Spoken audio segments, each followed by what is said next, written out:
Hi, my name's Rachel Vex. I'm the founder of Educating Matters, and I want to talk about managing screens during the holidays.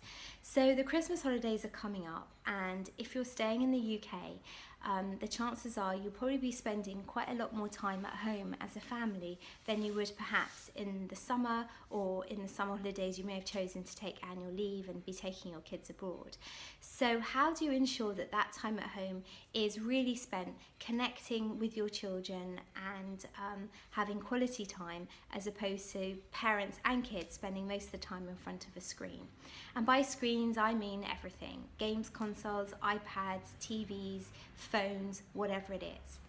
Now the truth is, as a parent, it is really helpful when whatever age child you have, they are in front of a screen, because it gives you a chance to get on and do other things. And I know in the holidays I'm planning on doing some stuff like clearing out cupboards and sorting out a year's worth of family photos. So when my kids are occupied, it is helpful. However, I'm going to sit them down once they break up from school and just establish, particularly over this period of time when we're at home for quite a number of days, I mean we will be going out as well, but what is acceptable amount of time to spend in front of a screen, and spend time talking with, as a family, what you think is acceptable and what your kids think is maybe different, but meeting somewhere in the middle and compromising and establishing some rules for the family as a whole. There is no perfect rule, there is no perfect upper time limit. It really depends on what's realistic for you and your family. But just establish how long you're happy for them to spend in front of a screen and doing what. So if it's something creative like, creating pictures or Minecraft, versus passive use of a screen, which is watching TV or interacting through games or social media. So perhaps it depends how complicated you want to make it. Perhaps you want to set longer times for creative or educational things, and less time for other things that you don't think are such helpful screen use for your children.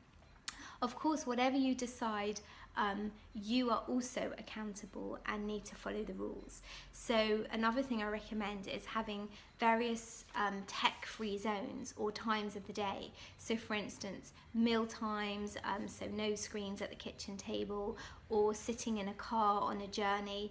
I would say to my teenagers, no mobile phones on a car journey, so that we actually talk to each other as a family. One of the issues when children spend a lot of time in front of screens, they can become aggressive, anxious. There's no reason to interact with their siblings. So it's just being conscious of making the most of that time that you do have together as a family. And remember, you very much act as a role model. So whatever rules you've put in place, you also need to try and follow them. The issue is as well, is when children are at home, they often, it's quite sad, but they often don't know now what else to do if they're not using a screen. So whatever age they are, if this is an issue, you may need to brainstorm some activities, or what can we do, or what can you do if I'm busy as a parent? What can you do to keep yourself entertained that doesn't involve the use of a screen? And even if you literally write them down, or you have a box of games that you know they can play independently, working out what to do instead is important, because if they don't have any ideas, they will resort back to using a screen.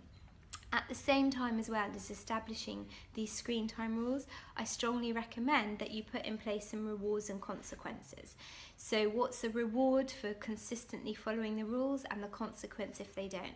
And it's pretty easy. I mean, I would suggest the reward is you get your screen time the following day, and if you don't follow and you're not consistent with the rules we've agreed, the consequences maybe you lose some of that screen time the next day.